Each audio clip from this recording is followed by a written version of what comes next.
Hey guys, Keith here. So it's no secret that Hiro Hamada from Disney's Big Hero 6, their newest animated film, is one of my new favorite characters now. So if you guys remember, a couple of months ago, I completely 3D printed Hiro's superhero outfit all on my own, and now I am just obsessed with printing things from my 3D printer. So I've decided that I'm going to be using my 3D printer from now on to create replicas of objects from Disney animated films. And for this video, I am continuing with the whole Big Hero 6 theme because I'm kind of obsessed with Big Hero 6 at this very moment, with Hiro being my new favorite. And Hiro, at the very beginning of the film, had a very unique object, and that was his Megabot.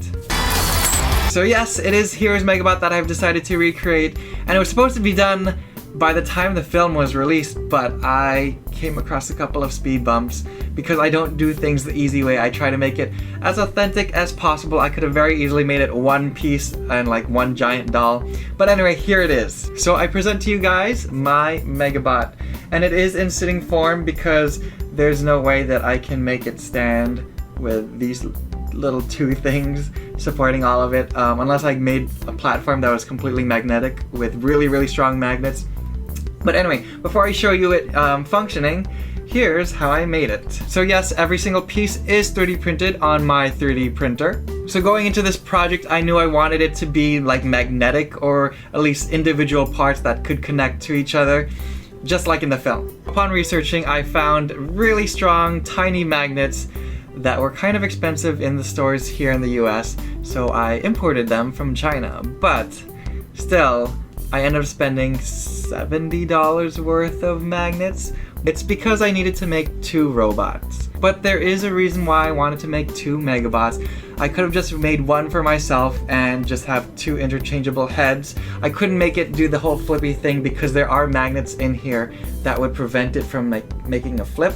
So I settled for making two different heads that you can just swap out on the robot. However, that does not answer why there are two robots. But before we get into that, I want to show you guys that this wasn't exactly an easy task, and I didn't just make regular spheres and simple geometric shapes. I did have to measure how big the magnets were and create holes in the spheres as large or as close as possible to the size of the magnets. I also had to create caps for each of them and hope for the best that it would still create the illusion, after much sanding, that it would still be a perfect sphere. So once I 3D printed each of the objects, I took my magnets and placed them in the holes, glued them shut, and capped them off. And then I had to sand them down. And sanding is a pain. Fortunately, after the hard parts, which were the sanding and the gluing and everything, it became a little bit easier since the paint job was pretty much all black, and then the face. So there you have it. This is the Megabot, and yes, each piece does come off, just like in the film, and it is strong enough to hold it all together. It is still for display only, really, because you don't want to be tossing this around or getting it involved in bot fights for real. But yeah, every piece does come off. So to answer the question, why do I have two pairs of heads for each robot? So here's where the surprise comes in, or at least for one person. I got to see Big Hero 6 back when we had New York Comic Con here, so I got to see it before the actual release of the film. During that screening, we got to see it with the crew and the cast, and I had the chance to meet Ryan Potter, who is the voice of Hiro Hamada. Amazing story, he knew I was the one that created the 3D printed Hiro Hamada costume. And he asked me if I could make him one too.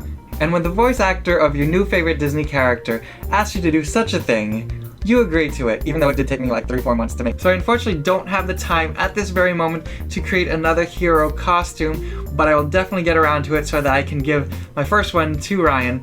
But until then, I did want to make a robot, a Megabot, for Ryan Potter, so that he can have his own, because he is Hiro and he needs to have his own Megabot. So hopefully I can get these out to Ryan so that the real Hiro Hamada has their very own Megabot, just like in the film. And that's all I have for you guys in this video. So thank you for watching, and I hope you enjoyed the video. Make sure you guys subscribe, because I do have more Disney 3D printed objects on the way, and other kinds of Disney videos and whatnot.